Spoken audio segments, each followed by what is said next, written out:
العالمين الرحمن الرحيم مالك يوم الدين صلى الله تعالى على خير خلقه محمد وآله وصحبه أجمعين أما بعد أعوذ بالله من الشيطان الرجيم بسم الله الرحمن الرحيم تبارك الذي بيده الملك وهو على كل شيء قدير الذي خلق الموت والحياة ليبلوكم أيكم أحسن عملا وهو العزيز الغفور.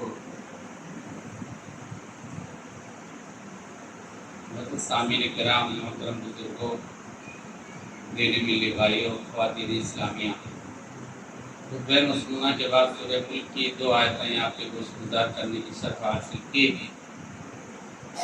آیت کا تعلق پچھلے خطبے میں کچھ باتیں آئی تھی ابتلا اور آزمائش کے تعلق سے، اسی سے ملتی جلتی آیت ہے.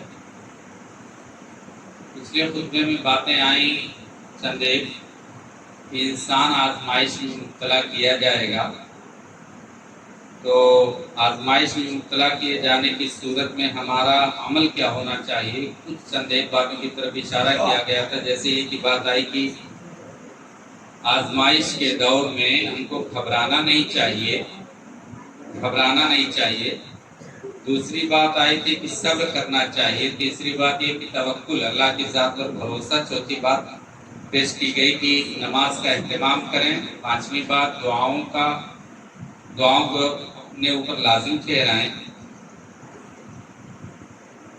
ان 4-5 باتوں کی طرف کچھ اشارہ کیا گیا تھا. اگلا جملہ ہے کہ آزمائش کے دور میں ہمارا رد عمل کیا ہونا چاہیے. تو آزمائش کے دور میں ہمارا عمل تقوی اختیار کرنا،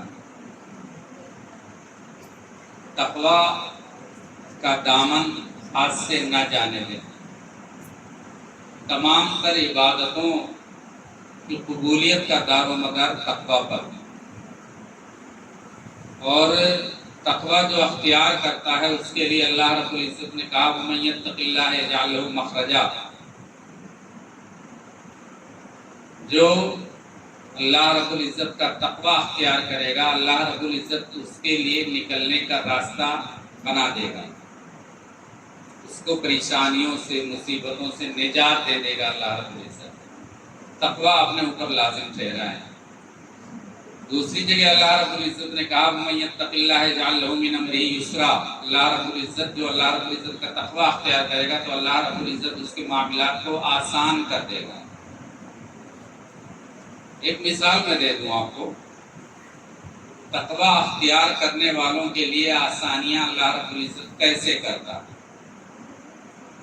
پچھلا مہینہ ابھی گزرا رمضان کا مہینہ. اس رمضان کے مہینے میں دیگر تمام عبادتوں کا مقصد اللہ رب العزت کے ہاں تقوی ہی ہے کہ ہم متقی بن جائیں. تقوی کیسے ہوتا ہے اور تقوی اختیار کر کے بندہ نکلتا کیسے؟ بڑی ہلکی مثال لیکن بڑی جامع مثال. الحمدللہ اللہ رب العزت نے جن کو توفیق دی انہوں نے روزہ مکمل کیا. 29 دن کا مہینہ ہوا اور 29 روزے ہم نے رکھے.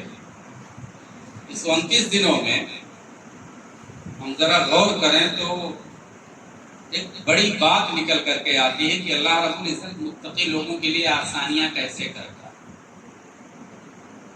عام دن کھاتے پیتے دنوں میں ہمیں اگر بھوک لگ جائے یا پیاس لگ جائے تو کتنی دیر تک ہم برداشت کر سکتے.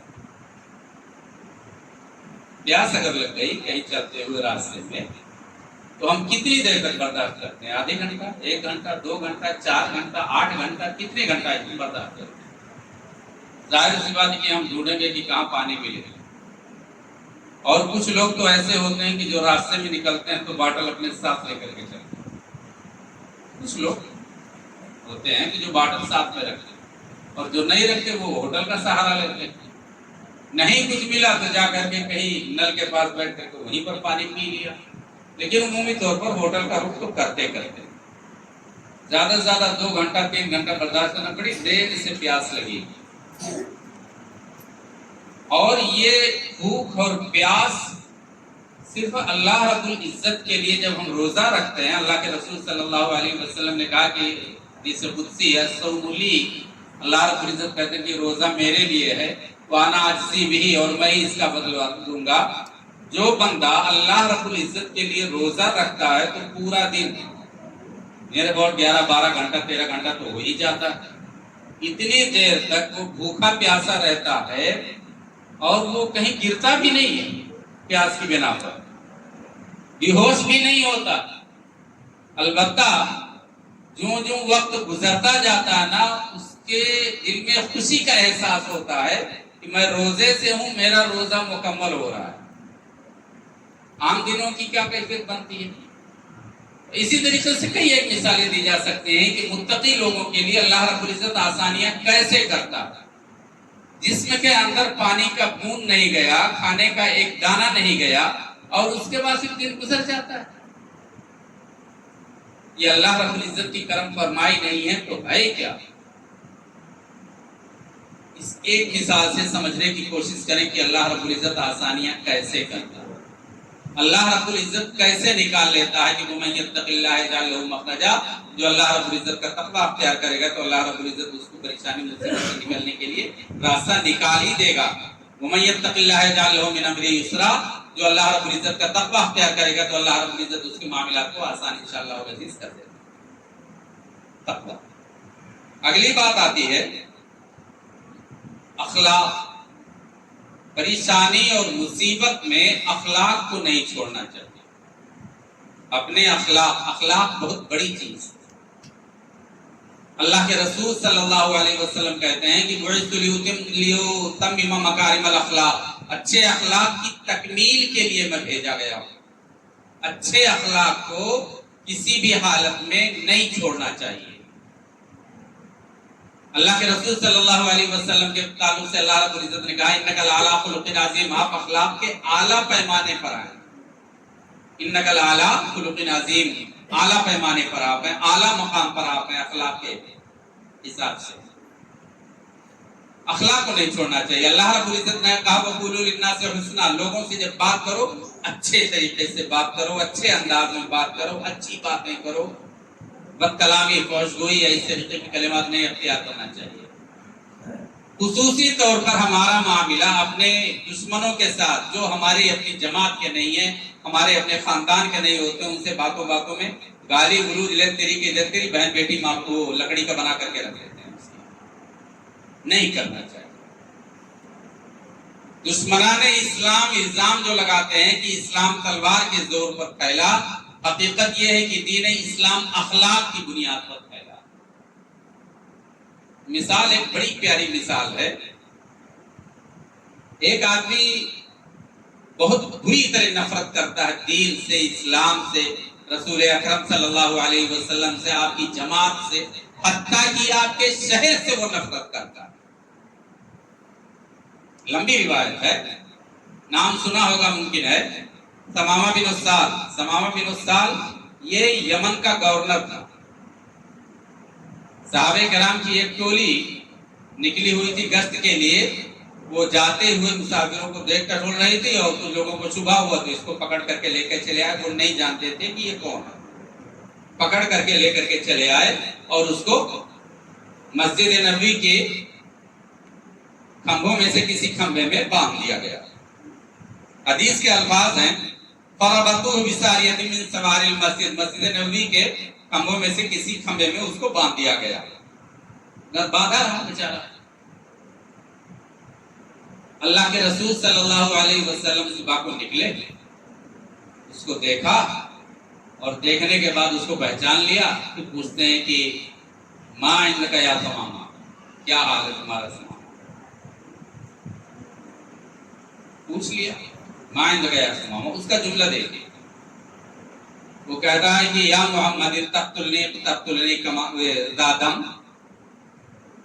جملہ دھیان دیجیے گا، پہلا جملہ اس نے کہا کہ اے محمد اگر صلی اللہ علیہ وسلم، اے محمد اگر قتل کرو گے تو ایک قاتل کو قتل کرو گے، میں تمہارا دشمن، تمہارے دین کا دشمن، تمہارے صحابہ کرام کا دشمن، تمہارے شہر کا دشمن، تمام چیزوں سے مجھے نفرت ہے.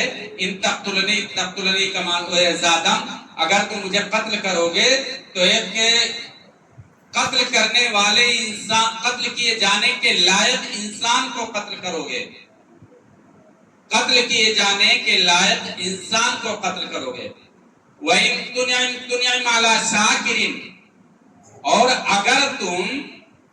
اگر تم میرے اوپر احسان کرو گے تو ایک شکر گزار انسان پر احسان کرو، یعنی شکریہ ادا کرنے والا انسان میں ہوں، تمہارے احسان کو میں زندگی بھر بھولوں گا نہیں.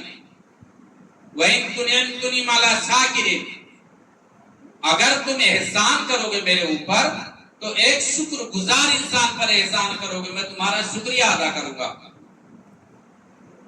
وَإِن كُنْتَ تُرِيدُ الْمَالَ، اگر تم دولت چاہتے ہو، فدیہ چاہتے ہو، کچھ بدلہ چاہتے ہو، وَإِن كُنْتَ تُرِيدُ الْمَالَ فَصَل، تو اپنا مدعا پیش کرو، اپنی بات پیش کرو. فصل تُعْطَى مِنْهَا مَا شِئْتَ، جو تم سوال کرو گے وہ تم کو دیا جائے گا. 3 بات اس نے کی. پہلے اس نے کہا کہ اگر قتل کرو گے تو قتل کیے جانے کے لائق انسان کو قتل کرو گے، احسان کرو گے تو احسان مند کو کے اوپر تم احسان کرو گے. اگر دولت چاہتے ہو، میرا فدیہ چاہتے ہو، میرے بدلے میں کچھ چاہتے ہو، تو وہ سوال کرو تو تم کو دیا جائے گا. آپ صلی اللہ علیہ وسلم نے اس کو چھوڑ دیا. آپ صلی اللہ علیہ وسلم نے اس کو چھوڑ دیا. صحابہ کرام سے کہہ دیا کہ یہ یمن کا گورنر ہے، اس کا خیال رکھنا. کافی تھا آپ صلی اللہ علیہ وسلم کو اتنا کہنا، اس کا خیال رکھنا. صحابہ کرام کا بیان ہے کہ ہم کھجور کھاتے تھے، اس کو روٹی کھلاتے تھے. روٹی کی قیمت کھجور کے بنسبت ان کے یہاں زیادہ تھی. ہم کھجور کھاتے، اس کو روٹی کھلاتے تھے. اچھا اس کو کھلاتے، ہلکا ہم کھاتے. ہم پیاسے رہ جاتے لیکن پانی اس کو پلاتے تھے. پانی کی قلت تھی مدینہ میں ابتدائی ہے. اپنے سے بہتر اس کی ضیافت لوگوں نے کری. دن گزر گیا. دوسرے دن پھر رسول اکرم صلی اللہ علیہ وسلم سے اس کا سامنا ہوا. مسجد میں تو تھا ہی، آتے جاتے پھر پوچھ لیا ماں گیا سماما کیا.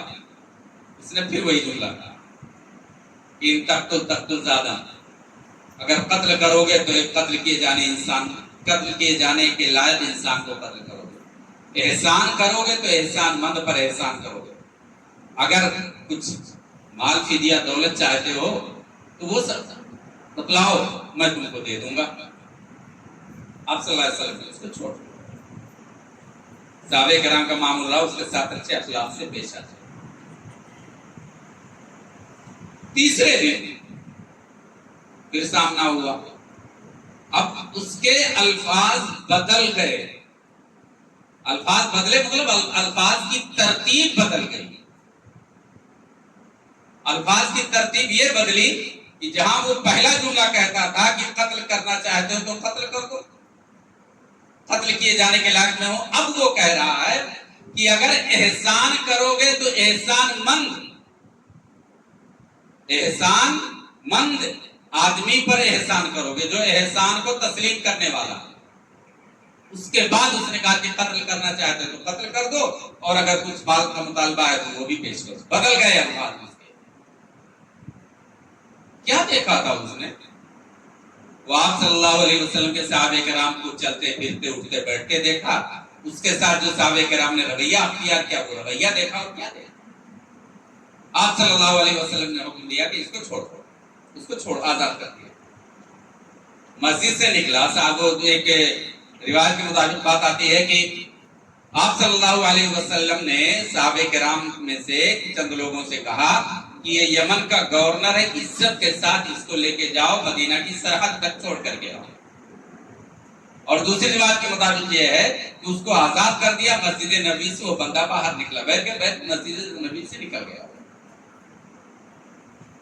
جو پہلی روایت اس کے حوالے سے بات آتی ہے کہ صحابہ کرام سے اس نے پوچھا کہ یہ اسلام لانے کا طریقہ کیا ہے. صحابہ کرام نے کہا کچھ نہیں، بس طہارت حاصل کر لو اور اس کے بعد پھر کلمہ پڑھ لو.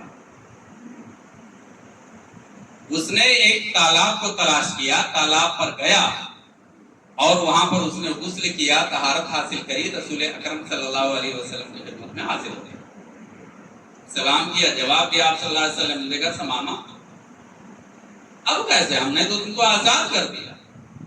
9 سال کا جواب آتا ہے کہ اللہ کے رسول آپ نے آزاد تو کر دیا لیکن غلام بنا کر کے آزاد کیا۔ آپ نے آزاد تو کر دیا لیکن اپنا غلام بنا کر کے آپ نے آزاد کیا۔ غلام بنا کر کے چھوڑتے ہیں کسی کو؟ پوری دنیا بدل گئی اس کے لیے، پوری حیات، الفاظ بدلے پہلے صبح کو، اور اس کے بعد پھر بعد میں واپس آ کر کے کہا کہ یہ اسیری جو ہماری تھی آپ نے اسیری ختم کر دی، لیکن غلام کا توق میرے گلے میں آپ نے ڈال دیا، اب کیا کریں گے؟ دین اسلام کو اس نے قبول کر لیا، کیا کریں گے آپ؟ یہ ہے اخلاق۔ اور اس کے بعد جو اس کا جواب آتا ہے، ما کان علی الارض، صلی اللہ علیہ وسلم سن لیجیے، ما کان علی الارض وجہ ابغض الی من وجہک، دنیا میں زمین پر، ہوئے زمین پر آپ کے چہرے سے بدترین چہرہ میری نگاہ میں کوئی نہیں تھا۔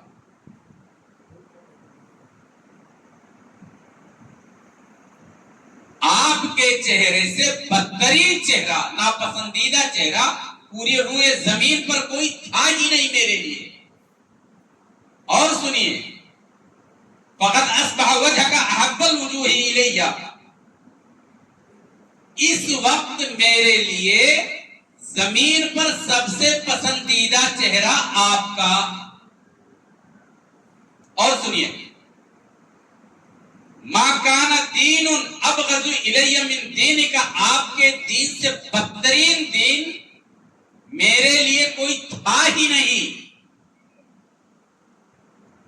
فَأَصْبَحَ دِينُكَ أَحَبُّ الدِّينِ إِلَيَّ، آپ کے دین سے بہترین دین اب میرے لیے کوئی ہے ہی نہیں۔ آپ کا دین پیارا، آپ کا چہرہ پیارا۔ تیسرا جملہ، مَا كَانَ مِن بَلَدٍ أَبْغَضُ إِلَيَّ مِن بَلَدِكَ، آپ کے اس مدینہ شہر سے بدترین شہر روئے زمین پر میرے لیے کوئی تھا ہی نہیں۔ فَأَصْبَحَ بَلَدِكَ أَحَبُّ الْبِلَادِ إِلَيَّ، بخاری شریف کی روایت ہے، کوئی قصہ کہانی نہیں سنا رہا ہوں، بخاری شریف قرآن کریم کے بعد افضل ترین کتاب، اس کی روایت میں آپ کے حوالے کر رہا ہوں۔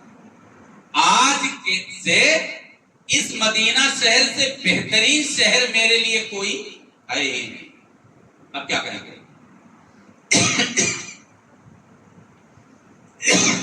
یہ تھا صحابہ کرام کا اخلاق اور رسول اکرم صلی اللہ علیہ وسلم کا اخلاق۔ کیا کہیں گے آپ اس کو؟ اخلاق دامن سے نہ چھوڑیں۔ مصیبت اور پریشانی میں ایک طریقہ یہ بھی اختیار کرنا ہے کہ اتحاد کو قائم رکھیں، اتحاد کو قائم رکھیں۔ اللہ رب العزت نے کہا وَاعْتَصِمُوا بِحَبْلِ اللَّهِ جَمِيعًا وَلَا تَفَرَّقُوا، اللہ کی رسی کو مضبوطی سے پکڑ لو، انتشار نہ کرو، تفرقے میں نہ بڑھو، وَلَا تَفَرَّقُوا۔ فَإِن تَنَازَعْتُمْ فِي شَيْءٍ فَرُدُّوهُ إِلَى اللَّهِ وَالرَّسُولِ إِن كُنتُمْ تُؤْمِنُونَ بِاللَّهِ وَالْيَوْمِ الْآخِرِ، اگر تمہیں اختلاف ہو جائے، دوسری آیت کا ٹکڑا، فی شیء، اگر کسی چیز میں اختلاف ہو جائے، فَإِن تَنَازَعْتُمْ فِي شَيْءٍ فَرُدُّوهُ إِلَى اللَّهِ وَالرَّسُولِ، اللہ اور اس کے رسول کی طرف پلٹو، اطاعت کو لازم ٹھہراؤ، اتحاد کو پارا پارا نہ ہونے دو، اتحاد کو کے ٹکڑے نہ ہونے دو۔ کچھ باتیں اختلاف کی آتی، صحابہ کرام میں بھی اختلافات اٹھے ہیں لیکن انہوں نے اتحاد کو توڑا نہیں۔ یہ ہماری دین کی مضبوطی کہ مل جل کر کے رہیں، محبت سے رہیں۔ چند باتوں میں اختلاف ہوتا تو اختلاف میں رسول اکرم صلی اللہ علیہ وسلم کی تعلیمات کیا ہیں، اللہ رب العزت کا فرمان کیا ہو، اس کو اپنے سامنے لے آئیں، انشاءاللہ اتحاد قائم ہو جائے گا۔ اللہ اور اس کے رسول کی اطاعت کرنے میں اگر اتحاد کر لیتے ہیں تو فبیہا و نعمت، لیکن اگر اتحاد نہیں کرتے ہیں تو اللہ اور اس کے رسول کی اطاعت ہم نہیں کرتے۔ اور سن لیجیے، کہیں کہیں ایسا ہوتا کہ نہیں ہمارا معاملہ ہم نہیں تسلیم کریں گے، تو نہ تسلیم کرنے والے کے بارے میں اللہ رب العزت نے کہہ دیا کہ فلا وربک لا یؤمنون، خدا کی قسم، تمہارے رب کی قسم، فلا وربک لا یؤمنون، وہ بندہ مومن ہو ہی نہیں سکتا حتی یحکموک فیما شجر بینہم، یہاں تک کہ کسی معاملے میں آپ فیصلہ کر دیں تو وہ اس کو تسلیم نہ کر لیں، ثم اور تسلیم کریں نہیں، فیصلہ کرنے کے بعد ثم لا یجدوا فی انفسہم حرجا مما قضیت، جو آپ نے فیصلہ کر لیا اس فیصلے کو دل سے قبول کر لیں، اپنے دل میں تنگی نہ محسوس کریں، دل میں کھٹک باقی نہ رہے، وَيُسَلِّمُوا تَسْلِيمًا، اس کو کامل طور پر تسلیم کر لیں۔ اگر یہ عمل نہیں کرتے تو وہ مومن نہیں، اگر یہ عمل نہیں کرتے تو وہ مومن نہیں۔ اب ہم اندازہ کریں کہ اتحاد کے تعلق سے کیا فیصلہ آتا ہے اور ہم مومن ہیں کہ نہیں، معاملہ سوچنا پڑے گا۔ اللہ کے رسول صلی اللہ علیہ وسلم کا فرمان ہے الجماعت رحمت، جماعت کے اوپر رحمت ہوتی ہے، ایک رحمت ہے جماعت، والفرقۃ عذاب، اور متفرق ہو جانا، الگ ہو جانا، ٹکڑے ٹکڑے میں بڑھ جانا، یہ ایک عذاب کی شکل ہے۔ اپنے آپ کو عذاب میں مبتلا کرنا چاہتے ہیں یا رحمت کے سائے میں اپنے آپ کو رکھنا چاہتے ہیں، سوچنا پڑے گا۔ والفرقۃ عذاب، اللہ کے رسول صلی اللہ علیہ وسلم کا فرمان۔ ابتلا اور آزمائش کے دور میں ایک آٹھویں شکل آتی ہے کہ اللہ رب العزت کی ذات سے یہ امید رکھنا چاہیے، ثواب کی امید رکھنا چاہیے۔ کوئی پریشانی، کوئی مصیبت آتی ہے تو اسے صبر کرنا چاہیے اور ثواب کی امید رکھنا چاہیے، اجر کی امید رکھنا چاہیے۔ اللہ رب العزت نے کہا کہ انما یوفی الصابرون اجرهم بغیر حساب، صابرین کو بغیر حساب اللہ رب العزت اجر دے گا، ثواب دے گا۔ انما یوفی الصابرون اجرهم بغیر حساب، بغیر حساب کے، لا تعداد، بہت زیادہ کثیر تعداد میں اللہ رب العزت ان کو بدلہ دے گا ان کے صبر کرنے کی بنا پر۔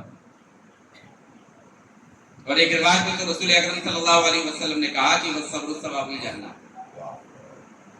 صبر کا بدلہ، صبر کا اجر جنت ہے۔ ہمیں سب تکلیف اور مصیبت کے برداشت کرتے وقت ہمیں اجر کی امید رکھنا چاہیے کہ ہمیں اللہ رب العزت بدل دیں گے۔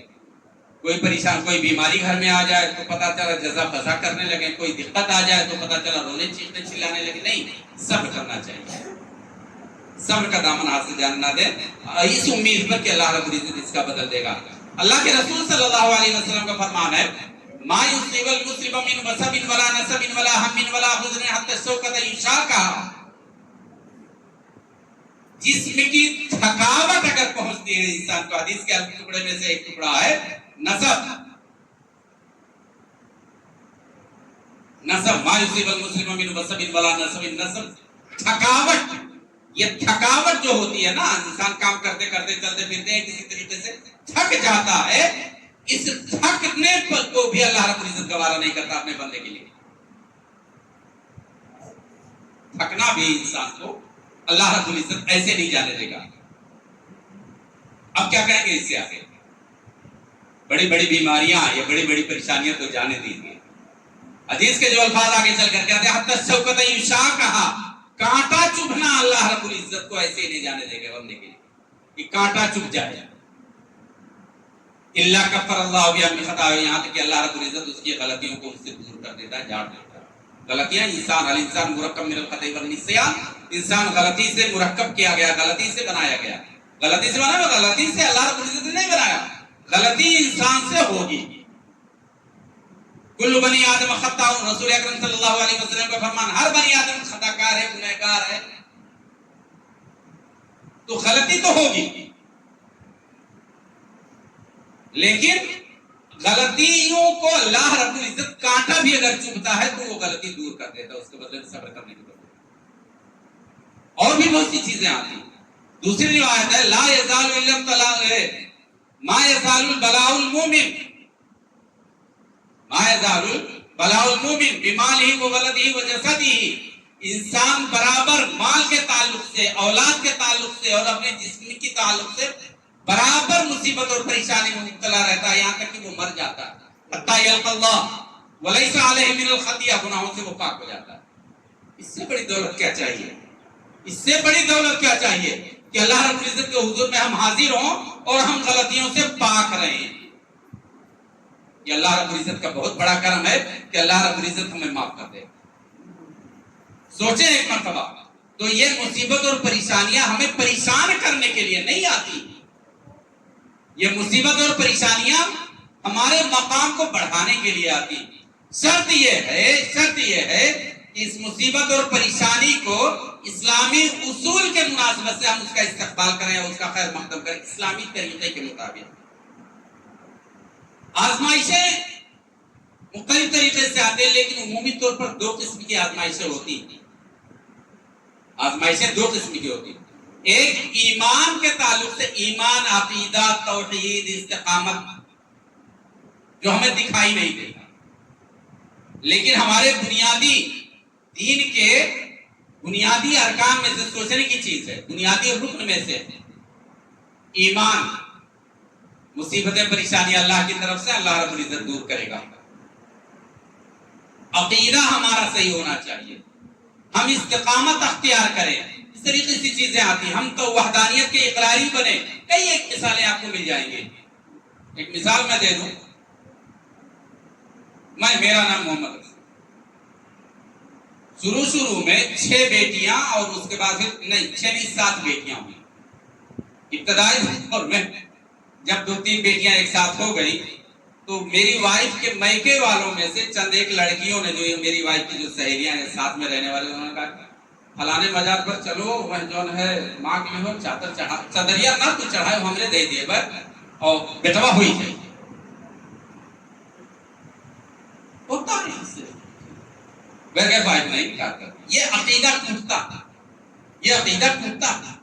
نہ جانے کتنے مسلم گھرانوں کے لوگ بیٹوں یا اولاد کی چاہت میں مزاروں پر جا کر کے ماتھا ٹیکتے کرنے والے.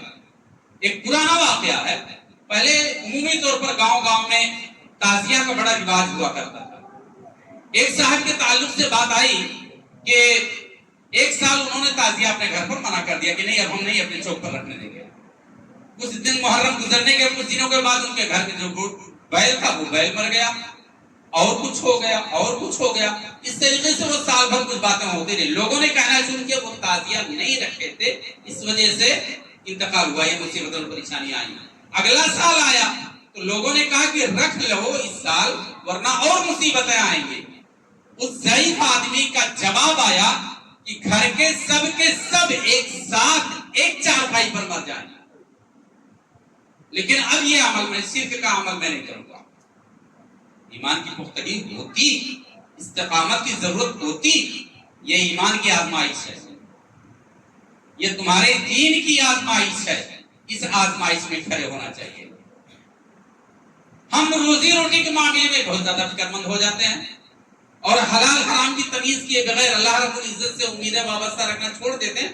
اپنی شاطر دماغی پر، اپنی طاقت پر بھروسہ کرتے ہیں اور ان کی جو بھی ان کا اثر کرتے ہیں. یہ ہمارے ایمان کی آزمائش ہے. اور اس کے بعد جو کرتے ہیں تو کہتے ہیں کہ ہم کو مل گیا، حلال حرام کی تمیز کیے بغیر ہم نے حاصل کرنے کی کوشش کری اور مل گیا، تو یہی راستہ صحیح ہے. یہ ہمارے ایمان کی آزمائش ہے. دوسری آزمائش دنیاوی طور پر جو بات آتی ہے اس میں اللہ رب العزت نے کہا کہ وَلَنَبْلُوَنَّكُمْ بِشَيْءٍ مِنَ الْخَوْفِ وَالْجُوعِ وَنَقْصٍ مِنَ الْأَمْوَالِ وَالْأَنفُسِ وَالثَّمَرَاتِ. مختلف طریقے سے ہم تمہاری آزمائش کریں گے. ڈر سے خوف، والجوع بھوکمری، تمہاری کھیتی باڑی میں، تمہارے باغات میں نقصان ہونے سے، وَنَقْصٍ مِنَ الْأَمْوَالِ وَالْأَنفُسِ، تمہارے جانوں کے نقصان سے. بیٹا مر جائے گا، بھائی مر گیا جو سہارا دینے والا تھا. یہ اس طریقے کے وَنَقْصٍ مِنَ الْأَمْوَالِ وَالْأَنفُسِ وَالثَّمَرَاتِ. وَبَشِّرِ الصَّابِرِينَ. اللہ رب العزت نے کہا آزمائیں گے ہم، صبر کرنے والوں کے لیے بشارت. تو آزمائشیں تو آئیں گی. اب ان آزمائشوں میں ہم اپنے آپ کو تھکا ہرا کر کے دین سے خارج کر دیں، ایمان سے ہاتھ دھو بیٹھے تو کیا زندگی ہے؟ کیا زندگی ہے؟ ثابت قدم رہنا پڑے گا. وَمِنَ النَّاسِ مَن يَعْبُدُ اللَّهَ عَلَى حَرْفٍ. کچھ لوگ ایسے ہوتے ہیں. وَمِنَ النَّاسِ مَن يَعْبُدُ اللَّهَ عَلَى حَرْفٍ. کچھ لوگ ہیں سورہ حج کی آیت وَمِنَ النَّاسِ مَن يَعْبُدُ اللَّهَ عَلَى حَرْفٍ، جو اللہ رب العزت کی عبادت کرتے ہیں کنارے کھڑے ہو کر کے. کنارے کھڑے ہو کر کے مطلب جمعہ الحمدللہ کافی لوگ نظر آتے ہیں. جمعہ یا جمعہ نہیں عید کی نماز پڑھ لیں گے مسلمان ہیں سویاں کھانے کے لیے؟ ذرا سوچیں ایک مرتبہ. اللہ رب العزت نے کہا وَمِنَ النَّاسِ مَن يَعْبُدُ اللَّهَ عَلَى حَرْفٍ فَإِنْ أَصَابَهُ خیر، اگر ان کو کوئی بھلائی پہنچتی ہے، ہاں ہمارا دین بہت بہتر ہے. فَإِنْ أَصَابَهُ خیر اطمأن بِهِ، اس پر مطمئن ہو جاتے ہیں. وَإِنْ أَصَابَتْهُ فِتْنَةٌ، اگر کوئی مصیبت آتی ہے، پریشانی آتی، کسی فتنے میں مبتلا ہوتے، انقلب علی وجہہ، تو اپنے رخ سے بدل پلٹ جاتے ہیں، رخ پھیر لیتے ہیں. دین نہیں، اسلام بہت بیکار دین ہے. یہ روزہ رکھنے کے لیے کہتا ہو، صبح ہی صبح جگاتا اللہ اکبر کی صدا آتی، تیرا اسلام بہت بیکار دین ہے. انقلب علی وجہہ، اور ان کے بارے میں اللہ رب العزت نے کہہ دیا خسرت دنیا والآخرہ، دنیا میں بھی ان کا نقصان، آخرت میں بھی ان کا نقصان. ذالک هو الخسران المبین، اور وہ تو بدترین بہت بڑا نقصان ہے، بہت بڑا خسارہ. یہ اللہ رب العزت نے کہہ دیا نقصان ہے. ہم اپنی عقل لگائیں کہ نماز نہ پڑھ کے ہم فائدے میں ہیں، دکان کھول کر کے بیٹھے ہیں، گراہک آیا اتنے کا ہم نے بیچ دیا، فائدے میں ہیں. قربانی آ رہی ہے، قربانی کرنے کی سخت حقیقت میں ہے، کیا کرے بابو بہت پریشانی، 10,000 12,000 بچا لیا، فائدے میں ہیں. کیا فائدے میں ہیں، کیا نقصان میں ہے، کہ فیصلہ رب العزت کرنے والا.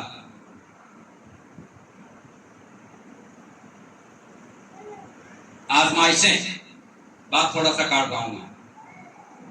اللہ کے رسول صلی اللہ علیہ وسلم کا فرمانا آزمائشیں، ان اعظم الجزاء ما اعظم البلاء، ان اعظم الجزاء، بڑا بدلہ بڑی مصیبت پر،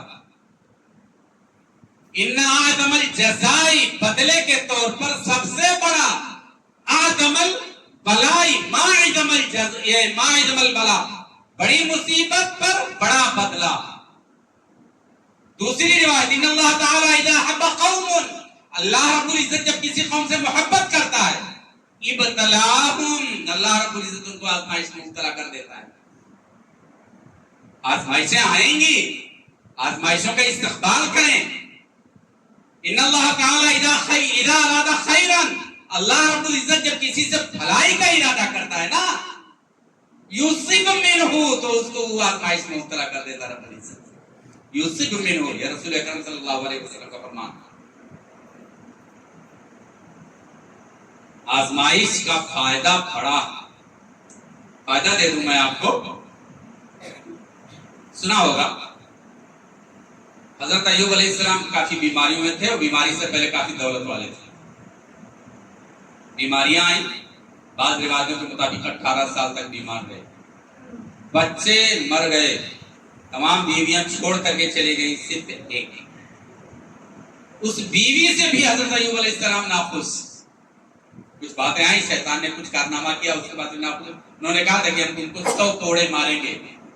اس 100 کوڑوں مارنے کے لیے اللہ رب العزت نے قرآن کی آیات نازل کر دی، وَخُذْ بِيَدِكَ ضِغْثًا، وہ جھاڑو کا وہ لے لو، اس کے بعد انہوں پر ایک ضرب لگا دو، وَخُذْ بِيَدِكَ ضِغْثًا فَاضْرِب بِهِ وَلَا تَحْنَثْ. یہ حضرت ایوب علیہ السلام کے تعلق سے باتیں.